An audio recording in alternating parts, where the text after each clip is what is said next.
ګلحان یو غریب مزدور و. ګلحان په کور کې یوه ښځه او یو زوی و.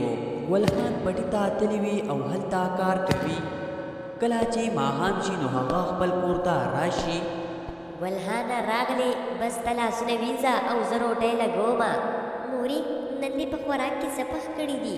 نن مې آلو او ګوبي مې پخ کړي دي زویه. مورې، دا به په مخه باندې تل آلوګان او دا ګوبیان پخوي. زه خو چې کله ګورم نو دال یا ګوبي دې پخ کړي وي. زما خو نن چرته ډېر زړه شوی دی. صحیح ده زویا، بس نن دا دال وخوره او سبا به دله زه چرګ راوړمه، بیا یې په مړه خېټه باندې وخوره. نو بیا ډېره شپه شي او ټول اوده شي. نو کله چې د شپې 2 بجې شي نو د ده کور ته یو چوړیل رادننه شي او دا چوړیل داسې روانه وي لکه دا چې د څه شي په تالاش کې وي.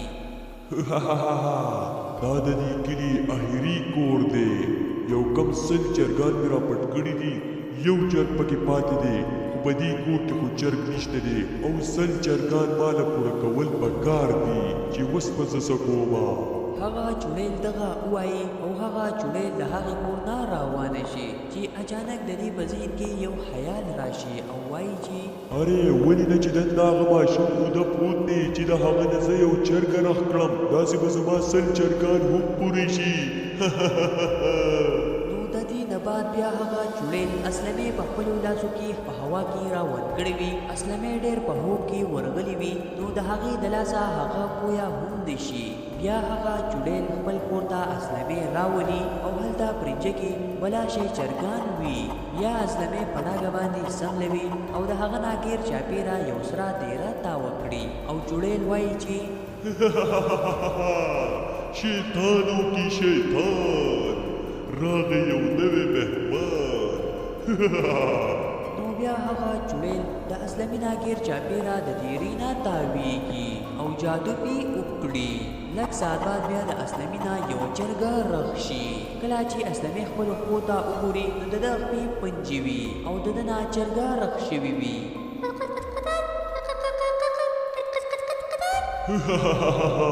اخر زما چرګان پوره شولو. دا چرګان به زه په دې کلي خلکو باندې خرڅومه او کله چې دا چرګان ختم شي نو زه په دې دنیا کې د ټولو نه طاقتور چوړیل جوړ شمه.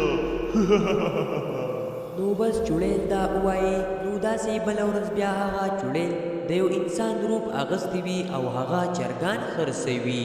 نو داسې بل ځای ته ګلحان مزدورۍ دپاره بهر ته ځي. نو خپلې ښځې خواله راشي او خپلې ښځې ته وایي ارې ښځې، زه کار له ځمه او چې د کار نه واپسۍ کې راځم نو زه به اسلمي له چرګ راوړمه، ماښام له به چرګ پوخ کړو. صحیح ده ګلحانه، غټ چرګ در سره راوړه ها.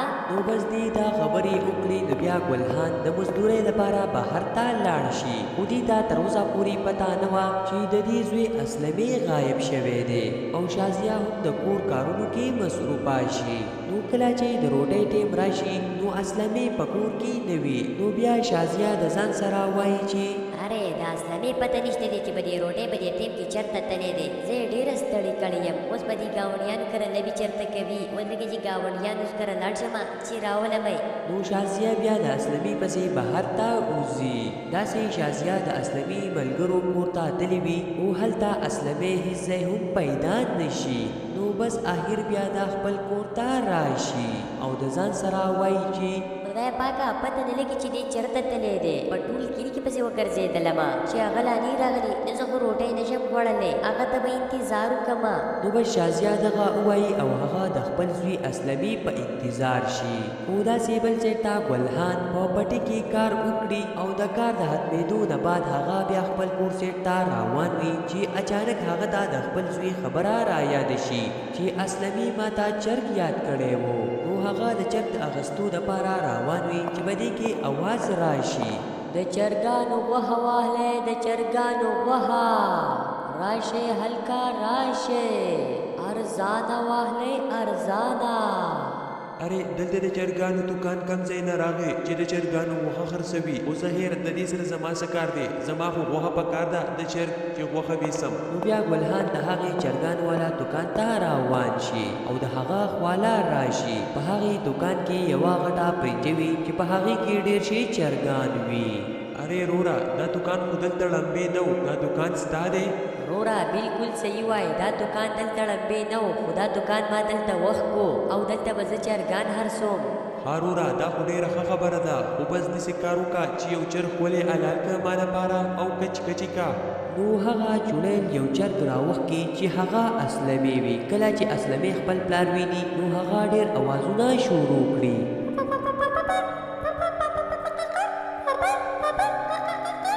کله چې چرګه دغه اوازونه ډېر وکړي نو ګلهان ته ډېر عجیبه غوندې محسوس شي نو بیا ورته ګلهان وایي چې अरे رورا دا چرګ لږ یریږي داسې کار وکړه چې ته دا حلالومه دا بس ماله داسې ژوندی راکړه زه به ځان له کور ته ویسم او هلته به حلال کړمه صحیح ده رورا بس دا چرګ به زه حلاله نه کړم خو چې کور ته یې لاړ شي که نه نو دا ضرور حلاله کا صحیح ده کینې کور به نه ډېر سقا کي نو بس ګلهان چرګ واخلي بیا چې ګلهان کله خپل کور ته راشي نو د ګلهان ښځه ډېره په ژړا وي نو ګلهان ورته وایي अरे هزې دا ته ولې داسې چاړې څه چل دی ما ته ووایه نو بیا ورته خپله شازیه ښځه غونډه خبره وکړي چې اسلمې د سحر نه ورک شوی دی अरे یا الله داسې چل وشولو اسلمې داسې څنګه غایبېدی شي داسې یو څو ورځې مخکې زموږ په کلي کې چرګان پټېدل خو انسانان نه چې اسلمې به اوس کمزې وي سړیه دا دې څه راوړلو अरे هزې دا خو مې اسلمي لپاره چرګ راوړه که نه بېګای چې غوښتله دا وایي چرګان والا حلالوله نو زما پې لږ طرز راغی ما وې زه به په کور کې په خپله باندې حلاله کړمه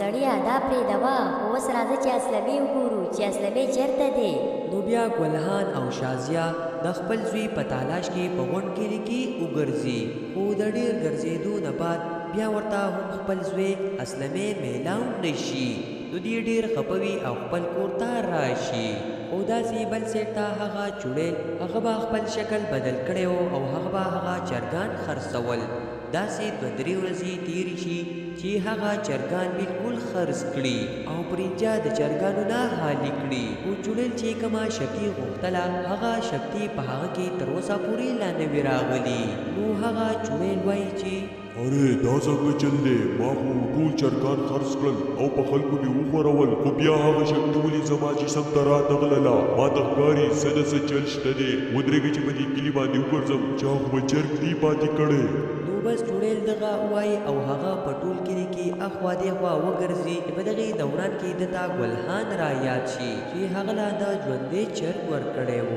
अरे را یاد شو راته ما چې دغه ماشوم نه چرګ رخ کړې وه او هغه چرګ چې بیا ما هغې کس ته ورکړه هسې نه چې هغه چېرته هغه چرګ نه یې حلاله کړي او هغه یې نه یې خوړلي نو دا ځکه ما ته شکتي رانغله نن خو د حسیر شپه ده خو په دې شپه باندې هغه چرګ هغې ونه خوړله نو د 12 بجو نه مخکې هغې چرګې نه به خو بیا ماشوم رخ شي او په ما باندې به وولګي زه خو به ایره شمه ما له اوس تلل پکار دي او هغه کتل پکار دي چې چېرته ده نو بس د 12 بجو نه مخکې بیا هغه چوړیل په هغې غونډ کلي کې وګرځي او هغه چرګ ګوري او هغه چرګ ورته هیڅ ځای هم میلاو نشي نو بس چوړیل ډېر پریشانه وي ځکه چې په 12 بجې باندې به د هغې چرګ نه اسلمې جوړېږي او په چوړیل باندې به اور بلیږي او د چوړیل غونډ محنت به بې ځایه هم لاړ شي او داسې بل سیټ ته ګلهان هغه چرګ خوښ کړي وي او د هغې ډېر خیال ساتي نو بس آخر د شپې 12 بجې شي